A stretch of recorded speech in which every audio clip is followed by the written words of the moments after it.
우리 이제 조르드 쉐라, 이거 오늘도 뭐 쉐라, 참 이게 쉐라는 이게 할 얘기가 많은 게 또 쉐라 자체도 오늘은 쉐라 이 그림에 대한 얘기, 그죠?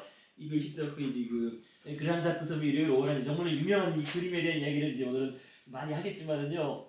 그동안 이제 디지털이나 사실 이게 그런 측면에서 그죠? 우리 현대사를 너무 진짜 막 진짜 본격적으로 넘어오는 거예요 이제, 그죠? 그 전까지는 그래도 이게 예전 전통에 속했다고 볼 수가 있는데 이게 말 그대로 진짜 오늘날의 시대로 바로 전환하는 거기 때문에 정말 다양한 얘기를 많이 했습니다, 그죠? 디지털이라든지 우리가 결국 디지털 문제가 진짜와 가짜의 문제이기도 하고 또 오늘 뭐 얘기를 하게 될지 모르겠지만 이게 또 우리의 그죠? 좀 뇌과학적인 얘기가 되는데 우리 자신이 세계를 어떻게 인식하느냐, 그죠? 우리가 세계를 어떻게 인식하고 우리 자신이 우리를 어떻게 인식하느냐는 문제하고 사실 깊이 연관되는 거죠. 이게 단순히 미술 사적인 문제만이 아니라요. 그래서 우리가 사실 그래서 길어지는 건 없다. 사실 미술 뭐 얘기만 하는 게 아니라 종합적으로 우리가 고찰을 하기 때문에. 자, 그래서 일단 오늘 뭐 쉐라 그림 얘기. 그래서 오늘 앞에도 있지만은요, 쉐라의 그림. 이거 지난번에 우리가 봤던 얘기고 간단히 그림만 보시면서 그래서 참 이게 중요한 얘기, 아날로그에서 디지털 시대로 넘어갔다는 것. 과연 이 의미. 그러니까 이제 그 당시에는 이제 몰랐겠죠. 그 당시에는 이 쉐라 당시엔 그죠? 지금 한 140, 50년 전에 잘 몰랐는데 요게 40, 50년 뒤에 엄청난 그 세계의 말 그대로 변화를 가져왔다는 거 보겠습니다. 그러니까 지금 AI 그 나오는 거 다 똑같아요. 이제 그렇게 보시면 돼요. 자, 그래서 쉐라의 그림 대표작은 이제 대형 작품, 여성 작품이고 오늘 아마 요거랑 요거 정도. 물론 뭐 나머지는 뭐 그냥 좀 그냥 보시면 되겠고 제일 중요한 작품이 물론 이거죠. 쉐라 그랑자트섬 이러고. 그래서 오늘 요 아니엘의 물놀이하고 요 얘기 중심적으로 보도록 하시겠습니다. 자, 그래서 쉐라는 뭐 사생활이 그렇게 뭐 복잡하거나 그런 사람이 아닌 그냥 그 부르주아 출신의, 그래서 나름 일종의 배운 사람이 확실히 다르긴 해요. 그죠? 부르주아 출신들은 다르다는 게 오늘 이제 나오겠지만은요. 그 부르주아, 그죠? 그 엘리트 집안 출신이니까 나름 어릴 때부터 교육을 받았을 거 아니에요. 그죠? 당연히 이제 과학 교육도 책을 통해 접한 거지. 그러니까 이게 르누아르처럼 뭐 책을 접한 게 아니라 어릴 때부터 공장 다니면서 도자기 그림 그리다가 화가로 성공한 거라든지, 모네처럼 학교 가서 맨날 그죠? 연습장에 대생만 하다가 화가가 된 거랑 그건 다른 거예요, 출발점이. 물론 이 그림을 좋아했겠지만은 이 앞에 안 썼지만 어쨌든 어릴 때부터 벌써 주변에 책이나 이런 거 접하게 된 거예요. 책 같은 걸 접하면서 써놨나? 이따가 그쵸, 벌써 이거 전부터 벌써 이런 책을 통해 접했다는 건 뭔가 이게 그죠? 그림의 과학적 어떤 기초를, 그러니까 이게 출발점이 다를 수밖에 없다는 걸 알 수 있어요. 르누아르나 모네나 이런 사람들하고는, 르누아르, 모네 이런 사회 하급 계층하고는 다른 거예요, 출발점이. 그래서 이제 과학적인, 그러니까 나름 우리가 왜 그러니까 이게 이제 그렇게 보시면 돼요. 좀 전에 말씀드린 것처럼 우리 이른바 현대 과학, 이른바 현대 문명, 그죠? 모던, 이제 근대라고 번역하게 되고, 현대 문명의 출발점 중에 한 가지가 왜 데카르트라잖아요. 데카르트, 그죠? 그러니까 데카르트 이제 철학을 얘기했을 때, 철학의 현대 철학의 아버지 시조를 데카르트로 잡는데, 그러니까 데카르트가 말한 게 한 방식이 그거 아니겠습니까? 가장 근본적인 원리를 찾아가지고, 그죠? 더 이상 의심할 수 없는 가장 근본적인 원리를 찾아서, 그죠? 그러니까 말 그대로 이제 근본 원리인 거지, 그죠? 근본. 그러니까 데카르트가 이렇게 나무를 그렸지, 아예 지식의 나무를 그렸죠. 지식의 나무 그려가지고 아예 근본, 그죠? 근본 원리를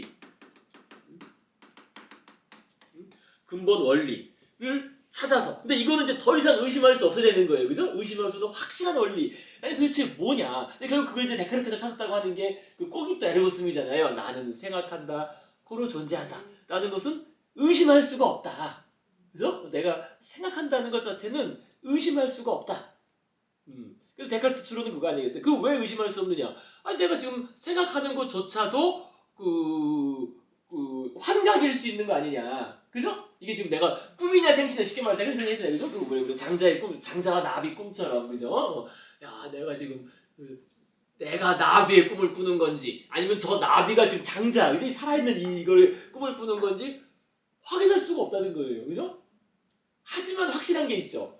그렇게 의심하는 정신작용은 확실하다는 거예요. 이게 딴 게 아니라 그죠? 이게 꿈인지 생시인지 꿈인지 현실인지는 그거는 당장 확인은 못하지만 어쨌든 의심하는 정신작용, 정신의 작용이에요. 그래서 정신의 작용만큼은 존재되는 거 아니냐. 정신의 작용. 그 정신작용이 결국 그 따진다는 거거든요. 야 이게 꿈이냐 현실이냐 그 따져보는 정신작용만큼은 그거는 존재해야 되는 것 아니냐. 그래서 결국 그것이 이제 우리 인간의 본질이라고 말한 겁니다. 이성의 활동이죠. 이성작용, 그죠? 따지는 작용.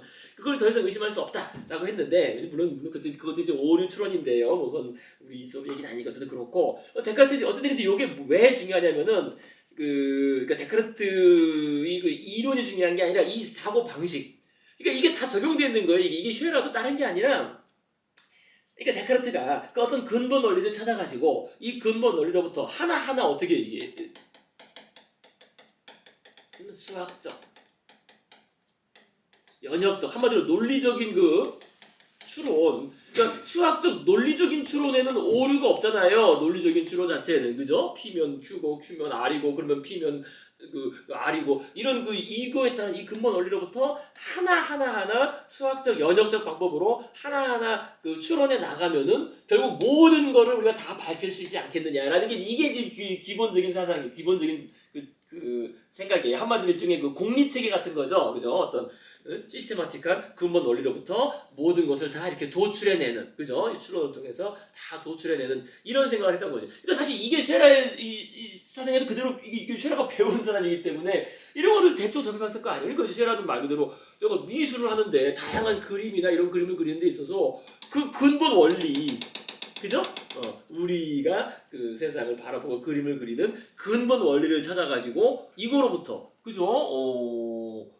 이거로부터 그림을 그려나가면 되겠다라는 생각을 사실 한 거예요. 사실 그거를 적용한 거예요. 미술에 이 데카르트적인 그런 그 연역 체계적인 방식의 그런 사고 방식을 우리가 근데 과학자들이 시작됐던 그래서 이제 이 쉐라가 그걸 찾은 거지. 야 그걸 뭔가 나만의 어떤 미술 세계, 이게 데카르트 같은 생각이 온 거예요. 그 근본 원리가 뭐냐, 그죠? 우리가 세상을 바라보고 그림을 지각하고 그림을 구성하는 근본 원리가 뭐냐.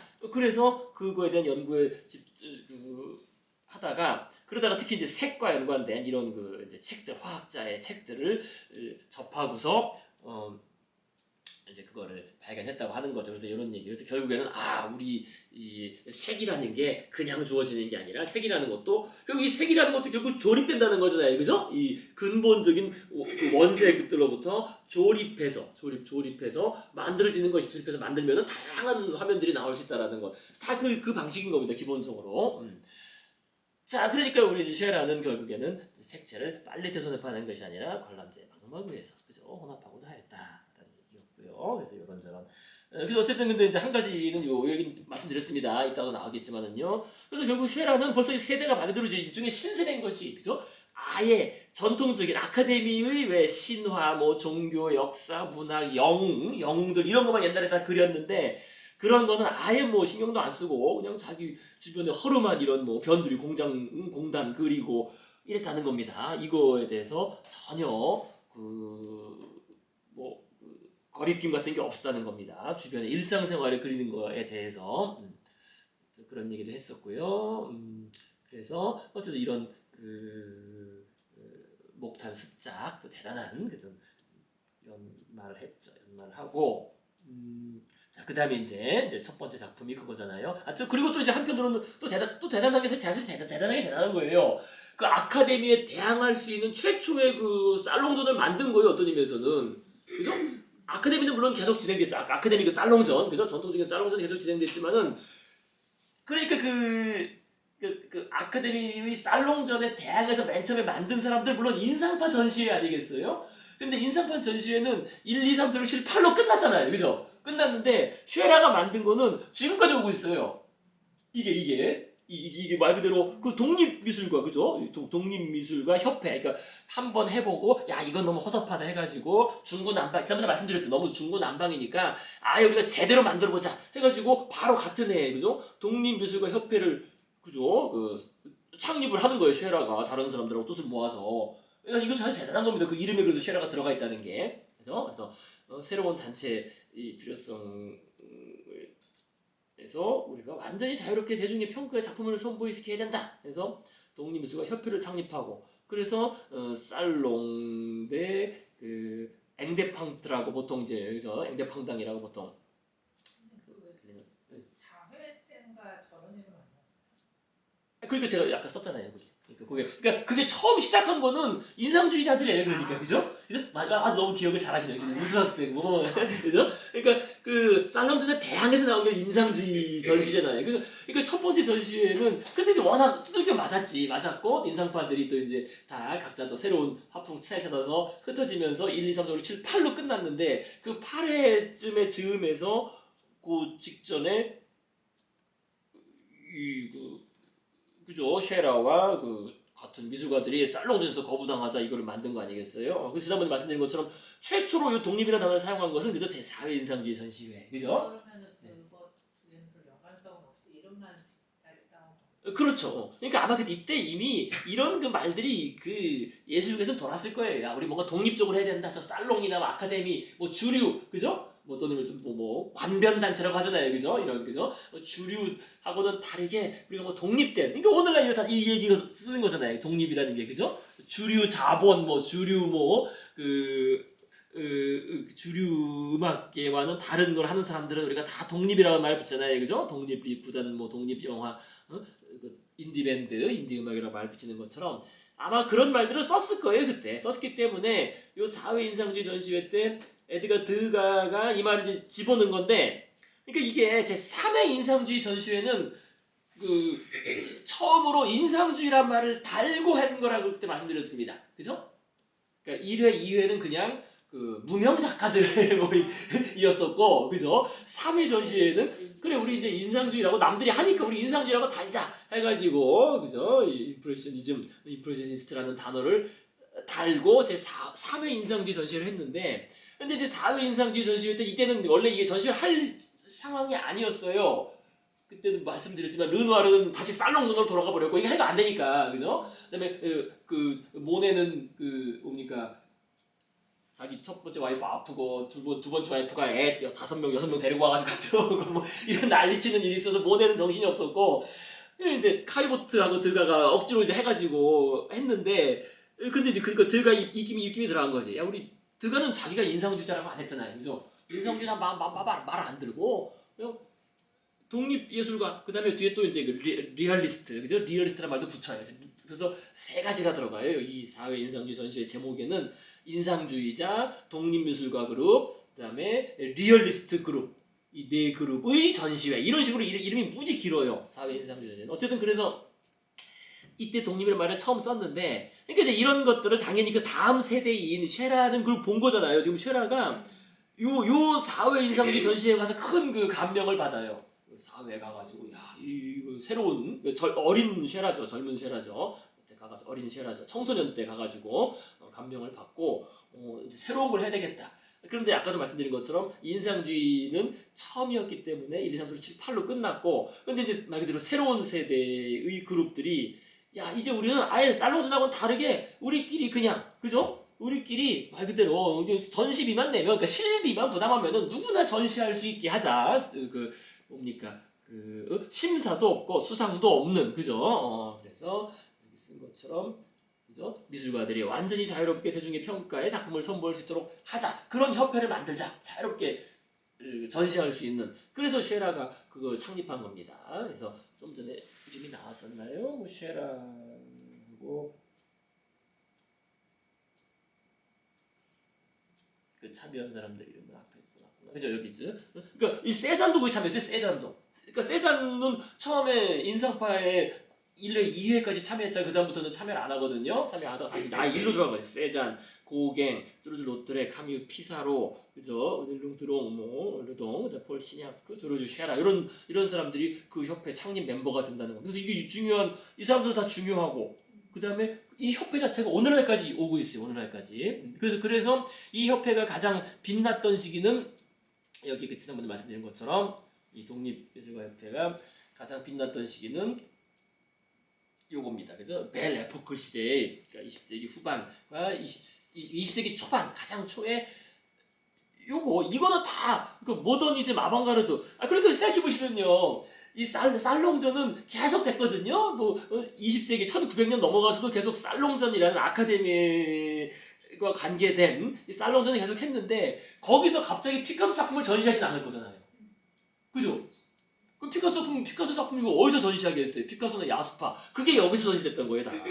여기서 여기 그냥 살롱 데 쟁대팡당 연음해가지고 살롱 데 쟁대팡당 이런 여기 이것하고 또 살롱 도톤느 이제 어텀입니다. 어텀 그러니까 가을 살롱이라는 요게 또 나중에 생겨요. 그래서 요게 새로운 미술을 소개하는 주요 그 플랫폼으로서 여기서 주로 나온 게 다 야수파, 입체파, 다다이즘 이런 거는 아무리 살롱전이 그 오픈을 그죠? 개방적이라고 해도 전시할 수가 없는 거죠. 이 독립미술과 살롱전에서 이런 것들이 전시가 되면서 오늘날 우리가 알고 있는 20세기 초반 그죠? 그 1차 세계대전 전후로 한 그 시기 그때 이게 다 나왔잖아요. 그죠? 야수파, 입체파 이런 것들, 그죠? 표현주의 이런 것들 그 작품들이 어떻게 그 선을 보였느냐 이거였다는 거예요. 그러니까 나름 이 셰라가 큰 일을 한 거죠. 그죠? 셰라와 물론 셰라 많은 아니지만은요. 이 협회를 창립해서 이게 오늘날까지도 쭉 이어지고 있습니다. 살롱 도톤 살롱 쟁대팡당. 그래서 이제 그런 것도 했고 그래서 이런 작품들 그죠? 앙리 마티스의 이런 작품들도 그 독립 살롱 데 쟁대팡당 그죠? 앙대팡당 전 이렇게 뭐 번역하던데요. 거기서 전시된. 그런데 이게 지난번에 말씀드린 것처럼 그냥 나온 그림은 아니라 그랬죠. 그러니까 이게 근데 결국 이게 또 근데 보시면요 이 그랑자트 섬의 일요일 오후하고 사실 또 다를 바가 없어요. 그죠? 큰 배치 큰 어떤 그 전경 자체는 그러니까 이거의 원형이 뭐라 그랬습니까? 이거의 원형이 이거라 그랬잖아요. 그죠? 피비드 샤바니 그린 그죠? 피비드 샤바니 그린 82년 살롱 피비드 샤바는 이제 상징주의의 그 원류로서 그냥 이 제목이 뭐 달콤한 그죠? 어떤 달콤한 아주 안락하고 감미로운 그런 평화로운 그런 나라인 겁니다. 그죠? 평화롭고 아주 안락한 나라인데 근데 이 그림이 이거 뭐 뻔한 거잖아요. 그림이라는 게 그죠? 이런 그 평화롭게 그죠? 여성들과 아이들 이렇게 물가에서 그죠? 풍요롭게 과일 뭐 먹고 그죠? 즐겁게 노는 그런 장면인데 그죠? 그러니까 이게 이제 결국 원형이었다는 거지. 원형 이미지인 거고 이거에 영향을 받아서 이렇게 그 아니엘의 물놀이 그죠? 결국 물가에서 이렇게 노는 거 아니겠어요? 젊은 사람들이 물가 젊은 한때를 보내는 것이고 또 아까 봤던 것처럼 그죠? 이 앙리 마티스의 그림도 결국 그 얘기인 거죠. 제목이 뭐 사치, 고요, 쾌락인데 뭐 다른 게 없는 거잖아요. 그죠? 아주 평화롭고 아주 그죠? 안락하게 이런 물가에서 그죠? 배도 좀 있고 이렇게 뭐 먹을 거 있고 그런 장면을 그냥 그린 거 아니겠어요? 평화로운 장면을 화려하게. 근데 이거의 연장선이 또 이거 그랑자트 섬의 일요일 오후도 사실은 마찬가지 아니에요. 그죠? 그죠? 그냥 평화롭게, 그죠? 평화롭고 화사하게 그렇게 물가에서, 그죠? 물가에서 이렇게 휴일을 보내는 사람들의 장면. 그러니까 결국 이제 그게 별게 없어요. 어떻게 보면 그런 테마적인 측면에서는. 자, 그래서 오늘 이야기할 건 지난번에 계속 말씀드린 것처럼 이 아니엘의 물놀이 요거. 근데 이건 지난번에 말씀드린 것처럼 전묘화는 아닙니다. 이거는 아직은 전묘화로 가기 전의 작품입니다. 전묘로 가기 전의 작품이고요. 그래서 빨리 부지런히 가시겠습니다. 지난번에 말씀드린 것처럼 이게 이제 인터넷 찾아보면은 아스니에르라고 한 사람들이 많아요. 미술 사책 쓰는 사람도 그렇게 되어 있는 거 많더라고. 번역을 그렇게 했더라고요. 아스니에르. 근데 아니에르가 맞습니다. 뭐 저도 물론 찾아봐야 아는 거죠. 근데 프랑스 원어를 이렇게 찾아보면은 S는 묵음이라서 아니에르가 맞다. 그래서 아니에르의 물놀이. 그래서 이 장소는 파리 인근의 센강이며 그림의 오른쪽 위로 나무가 있는 지역이 그랑자트 섬. 우리 그랑자트 섬. 그러니까 요게 그죠? 여기 요게 그랑자트 섬인 거예요. 여기 그랑자트 섬. 그랑자트 섬이 뭐 여의도 같은 거로 보시면 돼요. 여의도나 아니면 옛날 뭐 뚝섬 뭐 그런 거. 뚝섬 유원지, 여의도 유원지. 그죠? 아직 완전 개발되기 전에 유원지 성격이 남아 있는 그런 그랑자트 섬이 긴 섬이고요. 그 건너편 이쪽에서 이렇게 있는 거죠. 그리고 이제 생각해 보시면 근데 여의도 넘어가면은 우리가 어떻게 돼요? 그 여의도를 넘어가면은 그쪽에 이제 영등포 뭐 구로공단만 나오잖아요. 그러니까 이것도 그렇게 보시면 되는 거예요. 그 넘어가 다리 넘어가 그쪽 그러니까 강을 좀 건너서 그러니까 시내 한복판에는 공장이 들어오지 않잖아요. 산업화 시절에 그죠? 산업화 시절에 그거보다는 서울 변두리에 뭐 구로공단 그죠? 영등포 이런 쪽에 구로공단 생기듯이 그렇게 생각하시면 되는 거예요. 그 정도 위치라고. 그러니까 아직 산업화 초창기인 거죠. 프랑스 산업화 초창기에 그래서 공장들이 있는. 그러니까 당연히 이 사람들은 뭐겠어요? 노동자들이겠죠. 일반 노동자들. 그리고 이 노동자들은 어디서 왔겠습니까? 시골에서 왔으니까 어떻게 돼요? 시골에서 왔으니까 시골에서는 어릴 때 어릴 때는 물놀이 했으니까 노동자들 일요일에는 할 일, 일요일에는 휴일에는 그 당시 없잖아요. 엔터테인먼트가. 그러면은 이 사람들은 그냥 주변에 물놀이 가서 물놀이 하는 거지 그냥 말 그대로 이제 반스 입고 그죠? 그렇게 이제 그런 장면으로 보시면 되는 겁니다. 그죠? 그러면서 쉽게 딱 이해되죠. 그런 산업화 초창기에 그런 풍경이구나라고 보시면 되겠습니다.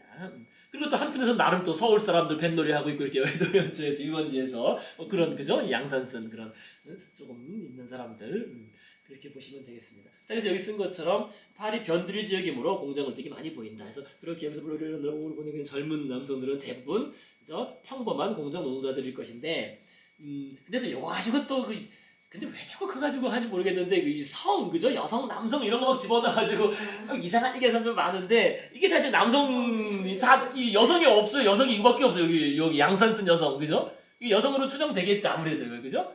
여기 이제 뱃사공이 있고 남성 부르주아겠죠. 그다음에 여성 그죠? 뭐 부부인지 뭔지 어쨌든 근데 다 남성밖에 없다는 거지. 근데 그럴 만도 한 게 아니 물놀이하는 여성을 그린다는 게 쉽지가 않고. 그다음에 물놀이를 여성들이 이렇게 안 하겠죠. 사람들이 공개적인 보이는 남자애들이 다 이렇게 그죠 홀라당 벗고 막 하는 거지. 그다음에 여성들은 이렇게 여기 쓴 것처럼 거의 모든 인물이 남성이고요. 근데 당시 여성들은 물놀이 했겠지. 근데 물놀이 안 하지 않았죠. 근데 우리가 그때 기억하시니까 19세기에 뭐 바닷가에서 해수욕하고 이런 그림들이 있었는데요. 풍경화에서 여성들이 어떻게 물놀이 했어요? 오늘날에는 물놀이 하면 다 벗고 하는 거죠. 비키니 같은 거 입고 수영복 입고 하는 건데 원피스 수영복이든 뭐든 그때는 그런 게 아닌 거죠. 그죠? 다 몸을 옷을 통천으로 된 옷을 입고 수영했어요. 물놀이 했어요. 기억나실지 모르겠습니다. 우리 옛날 그림에서 한 것들이 있는데.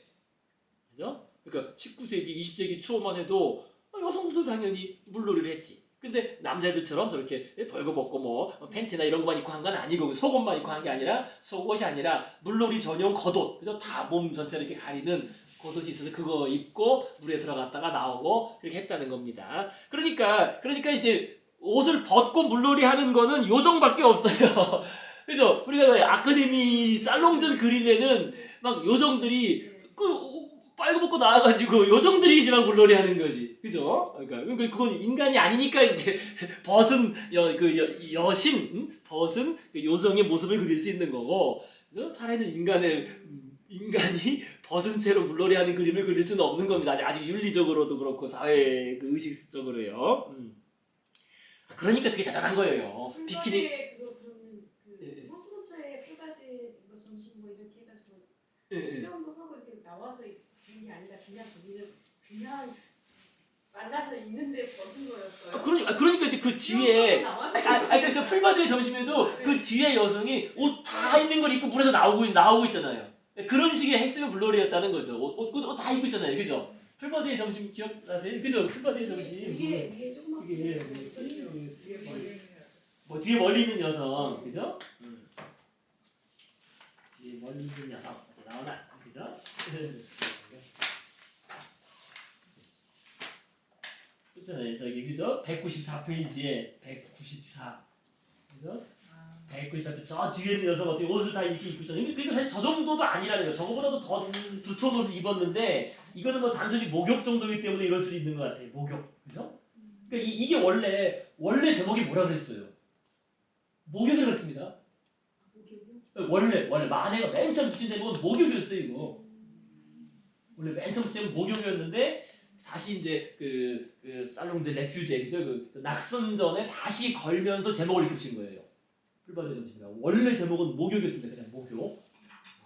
그러니까 이거는 목욕 정도, 그러니까 목욕하고 물놀이 다 좀 다르잖아요. 그래서 물놀이는 아무래도 좀 활동적이게 되니까, 그러니까 물놀이는 나름 여성들도 물놀이 하는 그 모자 같은 것도 있어요. 그 당시 19세기 이런데. 근데 물놀이 당연히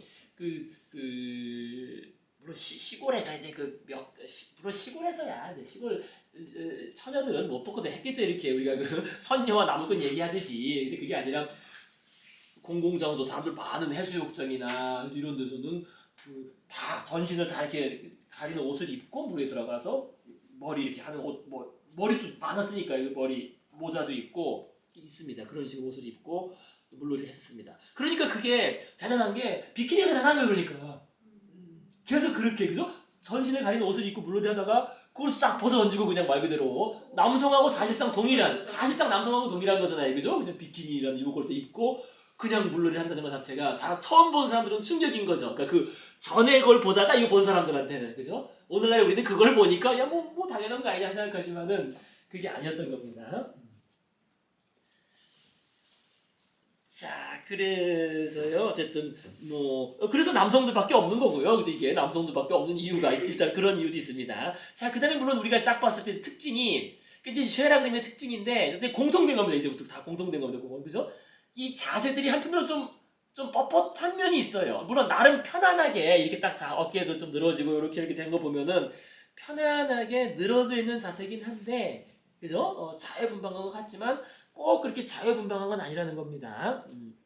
자, 그래서 어쨌든 색채적인 측면에서는 그거죠. 아까도 말씀드린 것처럼 이 그림은 그러니까 최대한 물감을 혼합하지 않고 인상주의적으로 원색을 병치하면서 채색되었지만 요건 이따 또 다시 우리 복습하시겠습니다. 하지만 어쨌든 쉐라 특유의 그 전묘법, 그죠? 분할주의 전묘법에 의해서 제작된 건 아닙니다. 그래서 이렇게 보시면은요, 뭐 중요한 건 아니에요. 그냥 비로 쓸듯이 이렇게 납작한 붓을 비로 쓸듯이 교차하면서 이렇게 그죠? 이렇게 쓸듯이 이렇게 하면서 이렇게 그렸다는 겁니다. 이렇게. 근데 대신 이거는 물감을 섞지 않고 그린 거예요. 나름 그죠? 초록색 이렇게 또 노란색 이렇게 노란색을 비로 쓸듯이 한번 지나가고 초록색을 비로 쓸듯이 지나가가지고 이렇게 그렸다는 겁니다. 이게 그런데 이제 나중에 전묘법으로 수정을 했어요. 수정 보완해서 이렇게 나중에 좀 더 보색에 점을 좀 찍어줘요. 이런 점들을 그죠? 초록과 반대되는 어떤 주황색 같은 걸 좀 찍은 그 정도지 실제로 어쨌든 우리가 이건 더 얘기할 건 없고요. 어쨌든 전묘법 그림은 아니다. 근데 이것도 막 잘못 나오는 경우가 의외로 많더라고요. 네이버 이런데 정보 같은 거 보다 보면은 전묘법이 이때부터 막 됐다 그래요. 이 아니엘의 물놀이부터 그렇지 않습니다. 아니엘의 물놀이 이건 전묘법에 의한 그림이 아닙니다. 전혀 아니고요. 전혀 이 그림은 전묘법적이진 않은 거예요. 딱 보면 그렇잖아요. 그죠? 전묘법적이긴 아닌 거죠. 아닌 거고. 자, 그 다음에 이 그림을 이렇게 봤을 때 이제 어떤 특징이 있겠습니까? 그 색채상으로는 그러니까 요 위에가 좀 짙고, 그죠? 짙으면서 점점 좀 옅어지고, 그죠? 여기도 짙으면서 점점 옅어지죠, 그죠? 이렇게, 그죠? 아래 위에 요 색깔하고 동일하죠, 결국에는, 그죠? 그죠? 요거 동일하고 이렇게, 그죠? 여기 중심에서 만나는. 그리고 이 사람도 하얀 양복이 옷을 입은 이 사람도 하얀 옷이네요. 그래서 요 흰색이 이제 한 가지 포인트가 됩니다. 흰색. 흰색을 많이 사용한 사람이 그 베르트 모리조라고 했는데 이 흰색. 자, 그래서 아니엘의 물놀이에서 그러니까 쉐라가 중점을 두고 표현하고자 한 게 도대체 뭐냐? 그러니까 뭐를 표현하고 싶었냐면은 이거겠죠. 여름날의 그 따가운 햇살과 달아오른 대기의 열기로 인해 아른거리는 전경.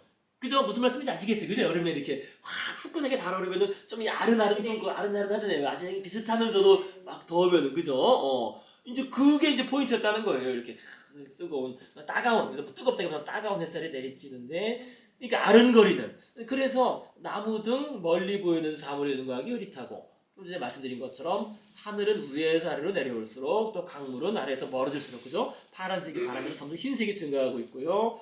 그 다음에 하늘, 공장 연기, 강물에 나무에 초록색이 비치고 있다. 그러니까 저게 그 인상주의의 수법이죠. 그죠? 이 나무빛이 하늘에 이렇게 초록색, 그죠? 초록빛이 이렇게 빛나는 거예요. 여기 물에도 이렇게 초록빛이 나는 거, 그죠? 물에도 이렇게, 그죠? 초록이 있죠, 그죠? 이렇게 인상주의 수법이죠. 그런 식으로 인상주의적. 그래서 인상주의적이라는 이제 평을 들었다는 겁니다. 물론 그게 신인사주의고요. 신인사주의. 그래서 이 색깔들 사람들의 색깔이 여기에 물그림자에 그렇게 색채가 그러니까 강물이 파란색만 있는 게 아니라 거기에 비추고 있는 그런 색채, 인상주의적인 채색을 했고요. 그 다음에 이제 특히 이제 사용된 색상의 채도라는 게 색상의 선명도예요, 그죠? 선명도, 짙다, 옅다, 그죠? 그러니까 그 빨간색이 옅으냐, 짙으냐, 그러니까 이게 상당히 옅은 거죠, 다, 그죠? 옅죠, 흐리죠, 한마디로 흐리고 옅습니다. 옅게 해서 옅게 하면서 통일돼 있어요, 색채적 통일성. 그러니까 그게 선명하진 않은데, 그죠? 그 색채적으로 통일된. 그러니까 이제 그 색채를 옅게 했다는 게 바로 요거 때문에 그렇다는 겁니다. 뭔가 아른거리는, 그죠? 그래서 전체 배경에서 옅은 색상을 가늘게 비로 쓸듯이 교차하면서 채색해서 섬세하면서도 미세하게 떨리는, 한마디로 어떤가 아른거리는 요거, 그죠? 대기의 열기로 뭔가 아른거리는 한여름에 그런 아른거리는 그런 효과를 추구한 거 아니겠느냐라고 볼 수 있겠습니다. 근데 중요한 게 한 가지 포인트가 나와요. 근데 전체적으로 화면이 밝은데 그 효과는 결과적으로 이게 뭐 전면법 이런 것 때문이 아니라 흰색이 상당히 많이 사용되었다는 거. 이게 이제 사실 포인트가 돼요. 이게 의외로 잘 지적을 안 하는 건데 결국 그 포인트예요. 우리가 그 그랑드트 섬을 나중에 또 이따 확인할 텐데요.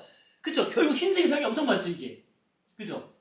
흰색이 엄청 많은 거예요. 다 이 옷들도 그렇고 이 살색도 사실 살색이라도 흰색인 게도 많죠, 그죠? 아니 하얀 빛이잖아요. 다 이거 흰색 다, 그죠? 공장들도 어떤 흰색을 기본적으로 다 베이스로 하고 있어요, 그죠? 흰색을. 그래서 흰색의 사용이 상당히 많으면서 많기 때문에 이것이 더 밝게 보이는, 그죠? 밝고 그다음에 또 색채의 그 선명도, 채도도 10개, 그죠? 흰색이 베이스를 이런 데 보면 다 흰색이 베이스가 돼 있어요, 나름 조금, 그죠? 이런 풀 색깔에도 풀밭에도 그래서 밝게 보이는 이제 그런 화면의 그 특성이라고 보시면 되겠고요. 그렇고 그다음에 뭐 내용적으로는 이렇게 볼 수 있습니다. 그래서 정서적인 거죠, 정서적으로.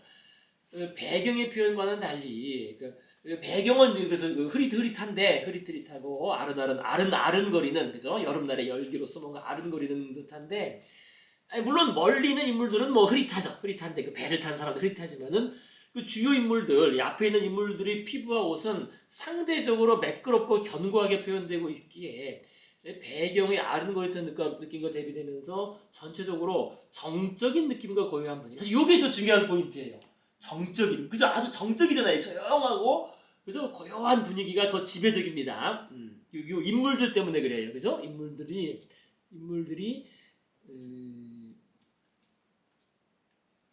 그죠? 인물들이 어떤 뭐 활동을 특별히 하고 있지 않아요. 얘는 뭔가 이렇게 해서 뭐 소리를 지르는 건지 아니면 뭐 이걸 하는 건지 이런 젊은이가 있고 여기 아래쪽 물속을 보고 있고 어쨌든 기본적으로 상당히 인물 자체가 정적인 인물들 때문에 그러니까 다른 이런 표현에 비해서 인물들은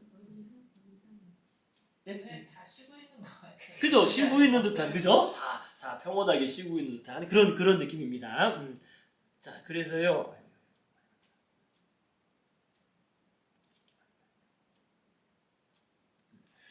그 다음에 이제 또 우리가 이 이후에도 계속 공통된 거죠.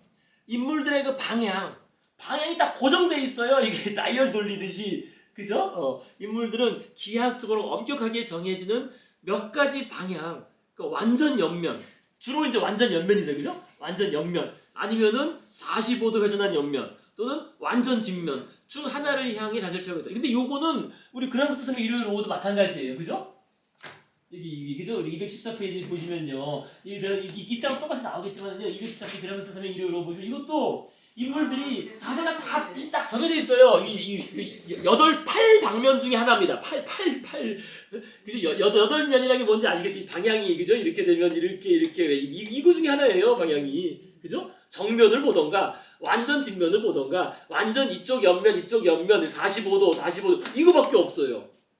그죠? 지금 이 아니엘의 물놀이도 마찬가지고, 그죠? 이 인물들의 이 쓴 방향이, 그죠? 그죠? 그래서 여기 그 특이한 게 제가 얼핏 보면은 이 인물은 이 그림을 보시면 들려나?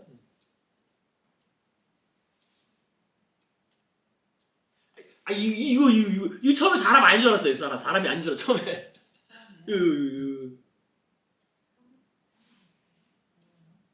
뒷모습이요? 이 뒷모습인 거죠. 아. 이거 처음에 사람처럼 안 보이죠, 그죠? 이 사람처럼 안 보이죠, 그죠? 아, 사람이 머리 머리 머리 묶은 이런 거고, 이 사람이 이렇게 이 사람하고 이렇게 있는 거지. 이 90도로 딱 꺾어놓은 거, 그죠? 아니 처음에 딱 봤을 때 이거 무슨 뭐 사물 뭐 그런 것처럼 뭔가 그죠? 무슨 공원 뭐 이런 건 줄 알았는데, 그죠? 그렇게 보이잖아요, 그죠? 사람처럼 안 보입니다, 그죠? 왜 사람이 긴 머리카락에다가, 그죠? 뒤돌아 있는 사람이죠. 뒤돌아 있고. 그러니까 이 그림이 다 옆면 또 이 사람은 45도로 이쪽 방향, 그죠? 그죠? 그다음에 또 45도로 뒤쪽 방향 그런 식으로 다 정해져 있어요 방향이, 그죠? 요 중에 하나입니다. 요 중에 하나. 근데 여기는 움직이는 하나 있잖아요. 움직이는 있죠. 얘도 근데 45도 이쪽으로 뛰어오고 있는 것 같지. 얘도 45도로 뛰어가고 있는 것 같고, 그죠? 각도가, 그죠? 이 강아지도 이렇게 45도로 딱 이쪽으로 돼 있는 것 같고. 굳이 다 맞춰가지고 이렇게 그렸어요. 그러니까 아까 그 아니엘 물놀이도 마찬가지라는 겁니다. 그런 식으로 다, 그죠? 정확히 계산된 각도에 따라서 딱 그 몸의 방향이 그렇게 돼 있다.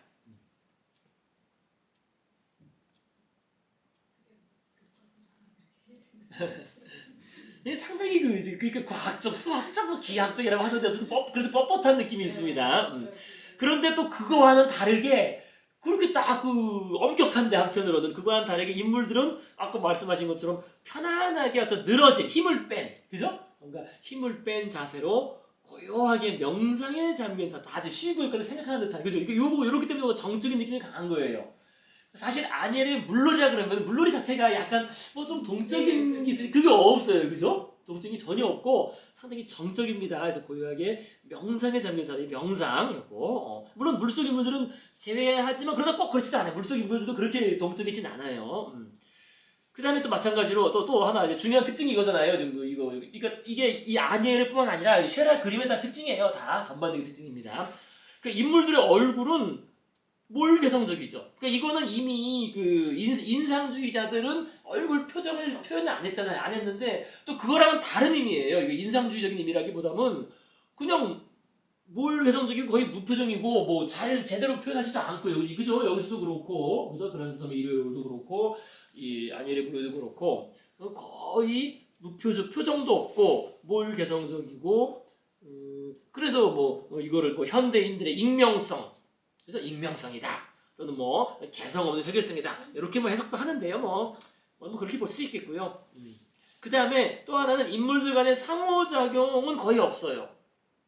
그 아니엘의 물놀이라고 그러면 아까 말씀드린 것처럼 그 요정들이 막 물놀이하는 그림, 그 옛날에 그 부게로의 그런 그림 같은 거 막 요정들이 이렇게 서로 장난치고 막 이런 게 있는데 이거 없어요. 이 물놀이 그림에는 그냥, 그죠? 그냥 놀 때도 혼자 논다는 거지.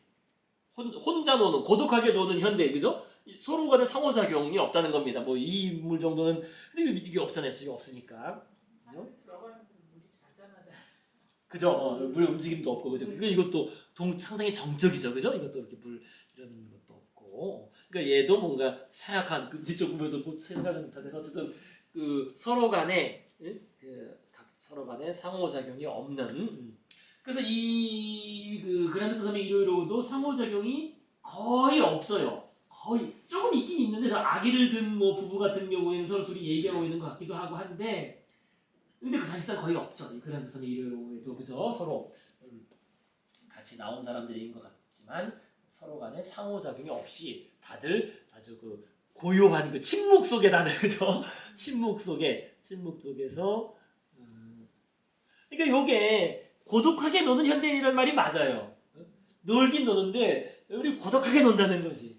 사실 고독하게 노는 것 중에 제일 대표적인 유튜브 보는 거 아니에요? 유튜브 이렇게 혼자 보면서 아이들이 다 필요 없다 회사 집에 집에 가서 그냥 치킨 시켜 먹으면서 그냥 혼자 그냥 다 고독하게 그냥, 그죠? 노는데 이제 이미 시작된 거죠.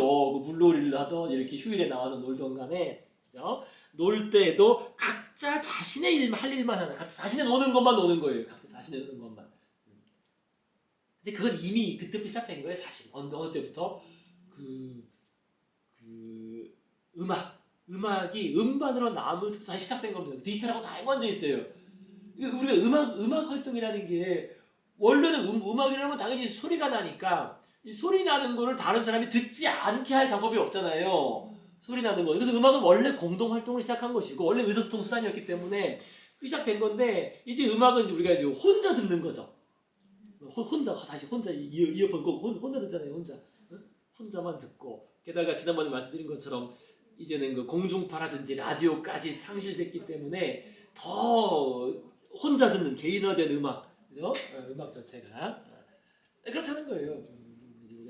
그게 점점 이렇게 되고 있다는 거예요. 그래서 그거를 한편으로는 보여준다라고 볼 수도 있어요. 이렇게 우리가 굳이 사회학적인 해석을 하자면은요. 그래서 이런 것은 다 그 마네나 드가 같은 사람들의 영향이죠. 마네나 드가의 그림 보면은 그 사람들 간에 상호작용이 없잖아요. 서로 다 딴 데 보고 있고, 그죠? 마네 그림 같은 거. 그러니까 이미 쉐라는 뭐 이 그림을 보고 자란 세대이기 때문에 그게 그냥 이미 이 그림에 투영되어 있는 거죠. 그런 식의 현대인들의 기본적인 특성. 그래서 요거는 그 뭐 이 그림에만 해당하는 것이 아니라 쉐라 그림 전반적으로에 다 해당하는 그런 특징이 되겠습니다.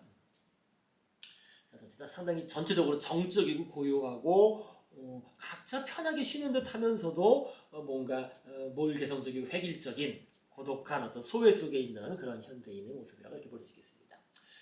자, 그래서 그렇게 이제 그 아니엘의 물놀이를 그리고 그리면서 계속 이제 쉐라는 연구를 했죠. 연구한 결과 드디어 전묘법에 도달하는 자기가 전묘법에 도달하는데요. 전묘법.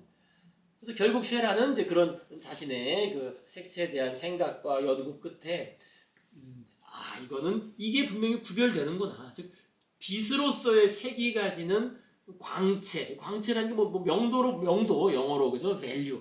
세상의 밝기입니다. 밝다 어둡다 그죠? 그러니까 빛으로서의 어떤 그 밝기와 그 진동. 근데 빛이라는 게요. 어떤 색채를 우리가 보면 이렇게 계속 반짝반짝 거리거든요. 가만히 멈춰있진 않아요. 그죠? 빛은 그래요. 빛은. 그래서 빛의 그 어떤 그 반짝거림, 그죠? 뭐 떨림이라고 표현할 수도 있고요. 그래서 빛의 그 명도, 밝기와 반짝거림을 이거를 그 상실하지 않고 이걸 그림으로 그리면 사실 상실되는데 그림으로 그릴 때 상실되지 않고 화면 구성을 통해서 그거를 그대로 전할 수 없겠느냐. 요게 이제 쉐라의 목표가 되겠습니다.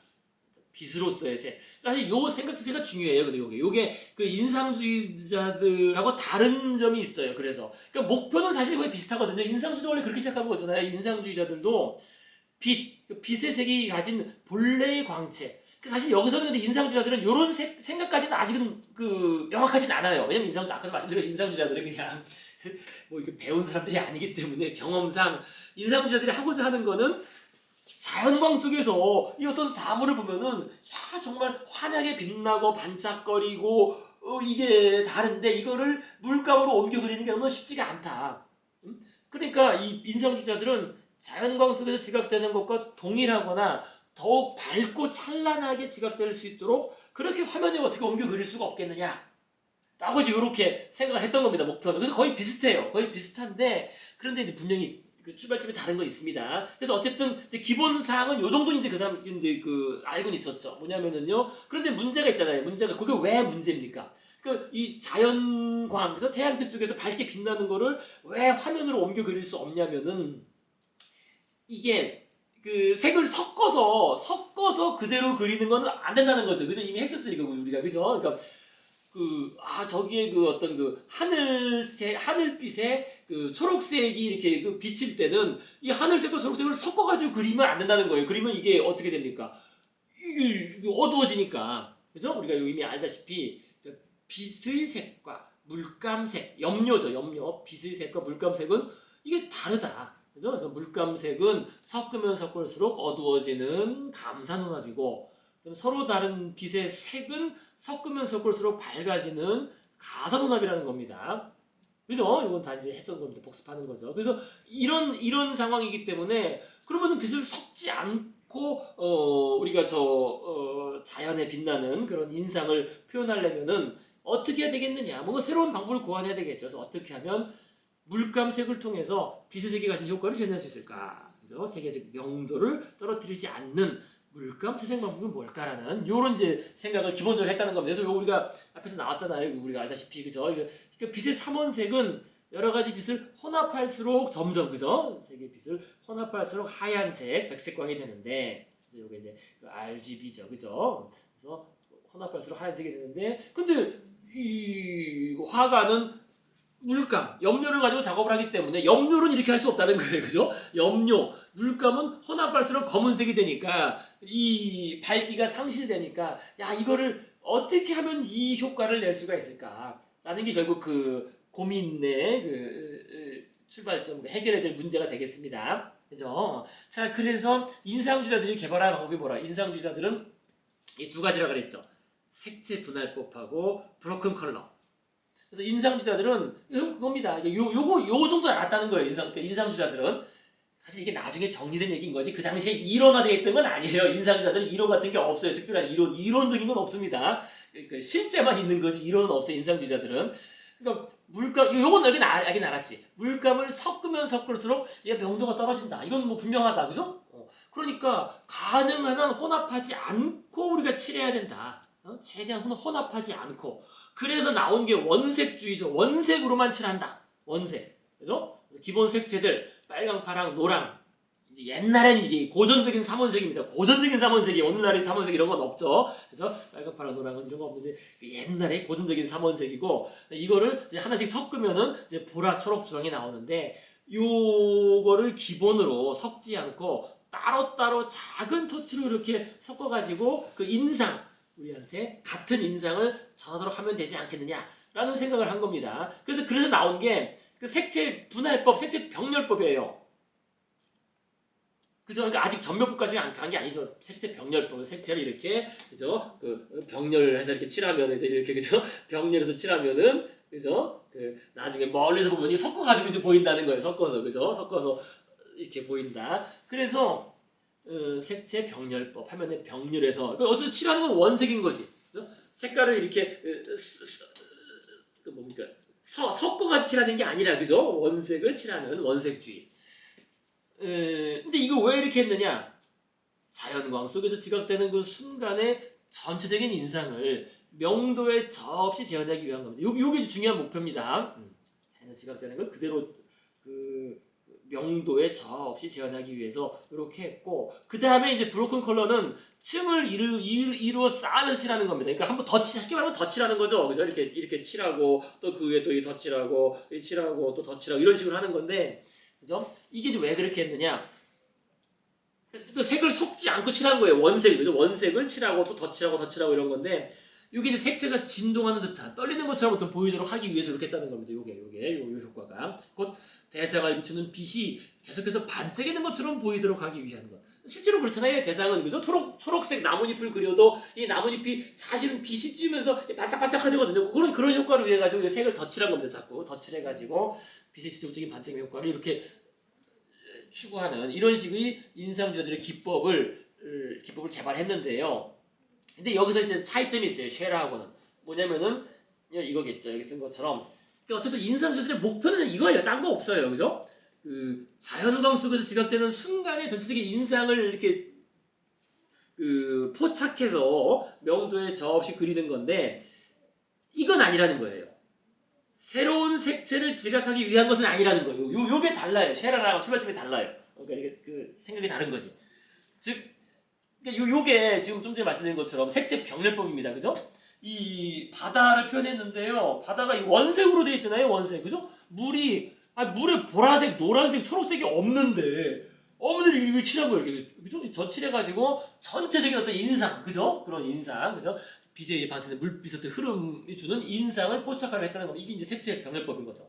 색채 병렬법. 그 다음에 요게 이제 브로큰 컬러. 그죠? 보라색, 노란색, 빨간색 이것을 칠한 후에 또 더 칠해가지고 뭔가 이 황혼 정오의 따사온 빛 속에서 이 건조점 이런 것이 뭔가 지글지글 그죠? 뭐 지글지글 이글이글 그 움직이는 듯한 그런 걸 하기 위해서 원색을 칠하고 또 두껍게 또 위에 또 더 칠하고 마른 다음에 또 더 칠하는 식으로 이게 이제 브로큰 컬러입니다. 브로큰 컬러. 그다음에 이런 색채 병렬법. 그런데 쉐라는 좀 달라요. 그러니까 이게 쉐라는 뭐가 다르냐면요. 아까도 말씀드려서 인상주의자들은 그 과학적인 배경과 지식이 별로 없었다는 거예요. 그죠? 배운 사람들이 아닌 거지. 공장 노동자 출신들. 그러니까 게르프 카페에서 뭐 마네나 뭐 이런 그죠? 그 드가나 막 토론을 하고 근데 마네 드가들은 나름 그 부르주아 출신이고 배운 사람들도 비평한도 참여하니까 이거 들어는 봤어요. 그러니까 앞에 이런 거를 대충 들어는 봤는데 아까 그런 얘기들을 들어는 봤는데 애당초 르누아르나 이 모네는 이 가방끈이 짧고 그런 걸 잘 이해할 수준이 없었기 때문에 이들은 빛의 색과 물감색을 명확히 구분해서 의식하지 못했다는 거예요. 명확히. 그냥 뭐 그 색이지 뭐 이러세요. 색. 그래서 이들에게 색채 자체는 어쨌든 화면 위에 존재한다는 겁니다. 어쨌든 화면 위에 색채 자체가 존재한다라고 생각을 했다는 겁니다. 어쨌든. 그리고 아까 말씀드린 것처럼 목표가 그렇대. 목표가 인상주의자들 모네나 르누아르의 목표는 순간의 전체적인 인생에 도달하는 것이었기에 이 목표에 부합하는 한 기본색들이 캔버스 위에서 겹쳐지면서 혼합이 캔버스 위에서 이렇게 일어나는 거죠. 캔버스 위 또 칠하고 그죠? 겹쳐지고 이런 식으로. 그러니까 캔버스 위에서도 혼합이 일어나는 경우가 많았다는 겁니다. 물론 이것도 쉐라도 완전히 사라진 게 아닌데 어쨌든 그랬다는 거예요. 그래서 한마디로 말해서 이들은 그 빛의 색과 물감색을 명확히 구분하지 못했고, 그다음에 목표 자체가 그냥 우리가 그 대상의 인상을 보는 그대로 재현하면 되는 거니까 이런 건 아니었다는 겁니다. 아까 말씀드린 것처럼 쉐라는 이거예요. 쉐라는 새로운 색채를 지각하기 위한 거거든요. 아예 지각하는 색채가 달라진다라는 거였는데 인상주의자들은 지각하는 색채 자체가 완전 달라진다는 생각은 못한 거예요. 이런 색채를 통해서 그 인상을 그냥 받으면 된다고 생각했던 것뿐인 거죠. 자, 그래서요 몇 가지만 하고 요거만 하고 잠깐 쉬시겠습니다. 자, 그래서 그런데 분명히 인상주의와는 달리 쉐라는 이 당대의 과학적 지식에 출발하였고 빛의 색과 물감색의 특성이 다르다는 걸 이걸 명확히 알고 있다는 겁니다. 이게 달라요, 그죠? 인상주의자라고는. 그래서 쉐라는 이게 다른 거예요. 우리가 지각하는 색채 자체가 화면 위에는 존재하지 않을 수도 있다는 점 분명해요. 그러니까 그 인상주의자들은 그 말을 할 때 그 흰색은 존재하지 않아.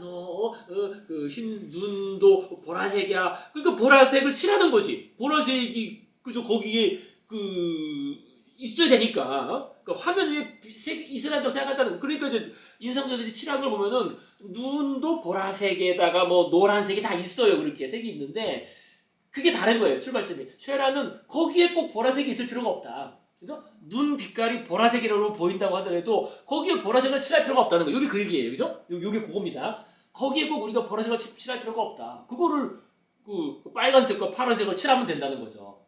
이 생각이 달라요. 그래서 보라색 효과를 내기 위해서. 자, 그래서 지각하는 색채 자체가 화면 위에는 존재하지 않을 수도 있다. 요거를 분명히 이해하고 있다는 겁니다. 이게 달라요. 근본적으로 인상주의랑은요. 그래서 쉐라의 목표는 우리가 지각하는 색채들을 망막 위에서 혼합하여 완성하도록 하는 것이었고, 그래서 쉐라는 이를 시각적 혼합이라고 이제 말했습니다. 오늘날 우리는 그냥 이제 망막에서 혼합한다, 우리 뇌가 혼합한다고 하는데요. 쉐라는 이제 자기는 이제 시각적 혼합, 우리 시각이 혼합하는 것이다. 이렇게 얘기했다는 겁니다. 그래서 요 얘기가요, 요게 결국 이 뇌과학 얘기로 가야 되거든요. 이것도 아주 중요한 또 얘기예요. 그래서 이게 단지 쉐라로 끝난 게 아니라 쉐라에서 이어지는 쭉 얘기가 되는 건데 결국에는요. 그러니까 이게 시각적 혼합이라는 게 두 색채의 인접에서 생기는 효과라고 이렇게 얘기했습니다. 그래서 그러니까 물감을 혼합하면은 이제 이게 그 어두워지니까 어두워지게 하지 않기 위해서는 그 색을 그죠? 물감색의 인접의 효과를 통해 빛을 가진 특성인 가산 효과의 효과를 낼 수 있다라고 생각했다는 겁니다. 그죠? 이걸 섞지 않고 인접만 시킨다는 거죠. 인접. 근데 요게 우리 뇌는 그 사물들을 개별적으로 지각하는 것이 아니라 눈에 들어오는 장면을 그 전체적으로 이렇게 지각한다고 이때 말씀드렸습니다. 기본 원리가요. 그죠? 기본 원리가요. 그래서 요게 참 재밌는 얘기긴 하죠. 이 도색체 인접에 생긴 효과와 이 전체적인 장면으로 지각한다는 게. 그래서 요게 일단 뭐 이렇게 그래서 쉐라는 이제 그걸 결국 분할하는 거예요. 그죠? 요거를 그러니까 인접을 시키는데 아까 이제 인상주의자들은 색채 병렬법에서 원색을 이렇게 병렬적으로 이렇게 칠해가지고 그 대표적인 게 그 원색을 모네가 이렇게 칠해가지고 그 물결을 표현하는 거예요. 그런 것들이 이제 색채 병렬법의 대표적인 사례고, 근데 이 쉐라는 아예 그죠? 요게 아니라 아예 자신의 그러니까 물론 이제 요거 자신의 명칭입니다. 자신이 이어갔던 관점을 뭐 색채 광선주라고 불렀고, 그걸 하기 위해서는 색을 섞지 않고 색점으로 분할해서 이제 처리해야 된다. 그죠? 색점에서 분할 색점으로 점으로 분할해서 결국 진정한 의미의 그 디지털 픽셀이 나오는 거죠. 픽셀, 그죠? 오늘날 말하는 픽셀화 시켜서 분할해서 이렇게 칠해야 된다. 라고 해서 이제 분할주의라고 불렀습니다. 색채 광선주의, 분할주의. 그러니까 쉐라 자신은 점묘법이라는 용어를 쓰진 않았어요. 이건 넘어가시겠습니다. 시간 관계상. 그래서 점묘법이라는 용어 자체는 쉐라가 쓴 용어는 아니고요. 쉐라를 추종하던 폴 시냐크, 쉐라보다 한 6살 정도 어린 그 폴 시냐크가 도입한 용어인데, 쉐라 자신은 뭐 이 용어를 그렇게 좋아하지는 않았습니다. 포인트라고 하긴 좀 그런데 어쨌든 이 포인틸리즘, 그죠? 점묘, 그죠? 점으로 이제 묘사한다는 얘기였어요. 점묘법. 우리 이제 점묘법이란 말을 이 표현으로 알죠, 그죠? 그래서 어쨌든 요것이 쉐라 추종자를 통해서 유명해졌고, 그래서 결국 점묘법, 결국 디지털이 된 건데, 그런데 그 당시에는 그런 사람들을 신인상주의라고 불렀습니다. 그러니까 인상주의, 그 다음 세대인 거죠, 그죠? 신인상주의, 네오 임프레셔니즘. 그래서 쉐라의 작품들을 관찰해온 비평가 펠릭스 페네옹이라는 사람이 이제 요때 이제 처음 사용한 다음에 요 사람들을 다 묶어서 신인상주의라고 불렀습니다. 신인상주의 여기도 나오나? 그래서 신인상주의라고 신인상주의 말은 안 나오니까 요 사람들, 그죠? 쉐라, 시냐크, 피사로 등 이 점묘법을 사용한 사람 이게 많아요. 근데 우리가 나중에 작품 간단히 보실 텐데요. 이 사람들뿐만 아니라 엄청난 유행이었습니다. 이게 점묘법이 상당한 유행을 타가지고 다 너도 나도 이제 그렇게 막 시도를 하는 거예요. 그림을 우리가 아는 뭐 저기 뭡니까 고갱이라든지 특히 이제 그 고흐, 반 고흐도 많이 그 파리 체류 시절에는 쉐라를 추종해가지고 다 점묘법으로 그린 그림 많이 있습니다. 우리 다음 시간 잠깐 보시겠습니다. 그런 그림들에서 상당히 유행했어요. 점묘법이. 그래서 이 사람들을 묶어가지고 인상주의와 구별해서 그 신인상주의다라고 이제 펠릭스 페네옹이라는 사람이 불렀고요. 그래서 그렇게 이제 그 당시에는 불렸습니다. 새로운 미술 유파. 그러니까 인상주의랑은 다르고, 그죠? 다른 새로운 미술 유파에서 신인상주의. 그래서 이 펠릭스 페네옹이라는 사람이 뭐 요런 사람인데요. 그러니까 요게 이제 아까 나왔던 그 폴 시냐크가 그린 그림이에요. 시냐크가 그 비평가 펠릭스 페네옹의 초상을 이렇게 그린 겁니다. 이게 점묘법이죠, 점묘법, 그죠? 점으로 찍었죠, 그죠? 점으로 찍어서 그린 이런 그 화려한 그런 그림. 근데 이 작품 제목이 또 길어요. 그러니까 이 작품 번호 217번. 이게 어디서 나오는 겁니까, 이게? 오프스. 이게 음악에서 작가들이 왜, 그죠? 그 작품 번호 몇 번, 그죠? 베토벤 작품 번호 몇 번, 뭐 1번, 2번 할 때 붙이는 방법. 그래서 이것도 비트, 앵글, 음색, 색조가 리드미컬한 에네멀 배경을. 그러니까 이게 벌써 뭡니까? 우리가 또 다음에 정리해서 나오겠지만은요. 결국 이 사람들이 추구했던 게 이 색채와, 그죠? 색채와 그 선면, 그죠? 우리 나왔던 얘기입니다. 색, 선, 면 이런 등의 조합, 이거의